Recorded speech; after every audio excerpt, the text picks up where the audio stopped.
చలో ఈరోజు మనం మసాలా స్వీట్ కార్న్ ప్రిపేర్ చేద్దాము. చాలా అంటే చాలా ఈజీ ప్రాసెస్ అండ్ నేను మధ్యలో ఒక ఇంపార్టెంట్ టిప్ చెప్తాను చూడండి. ముందుగా స్టవ్ ఆన్ చేసుకొని బౌల్ పెట్టుకోవాలి. 3/4 వాటర్ వేసుకోవాలి.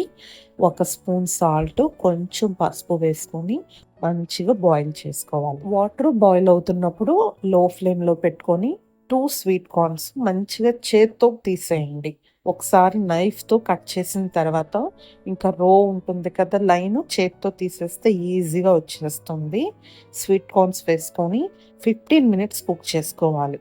10 మినిట్స్ హై ఫ్లేమ్‌లో, 5 మినిట్స్ మీడియం ఫ్లేమ్‌లో. హై ఫ్లేమ్ అండ్ మీడియం ఫ్లేమ్‌లో కుక్ చేసుకుంటాం. సో, మనకి ప్రతి పీస్ కూడా మంచిగా కుక్ అయిపోతుంది అండ్ సాఫ్ట్‌గా ఉంటుంది. ఓవర్ కుక్ అస్సలు అవ్వదు. ఇప్పుడు ఒక స్ట్రైనర్‌లోకి తీసుకొని జస్ట్ 1 గ్లాస్ నార్మల్ వాటర్ వేసి 1 మినిట్ అలా వదిలేయాలి. ఇప్పుడు ఒక మిక్సింగ్ బౌల్ తీసుకొని స్వీట్ కార్న్ వేసుకోవాలి. 1 టీ స్పూన్ కారం, dhaniya powder, jeera powder, amchur powder 3 కలిపి 1 spoon, half teaspoon chaat masala, half teaspoon garam masala, 2 medium size onions, 1 small tomato. Vegetable కట్టర్లో స్మాల్ పీసెస్ కట్ చేయడానికి బ్లేడ్ ఉంటుంది కదా, దాంతో కట్ చేయండి.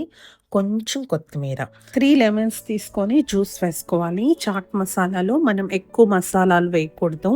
మన దగ్గర ఉన్నాయని లేదా చూడడానికి బాగుంటుందని ఎక్కువ వేస్తే అస్సలు బాగోదు.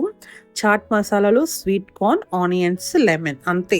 ఈ 3 ఉండాలి. రిమైనింగ్వి మనం తినేటప్పుడు కొంచెం ఫ్లేవర్ తగిలితే చాలు. మీరు కూడా ట్రై చేసిన తర్వాత ఎలా వచ్చిందో కామెంట్ చేయండి. ఓకేనా? Thank you.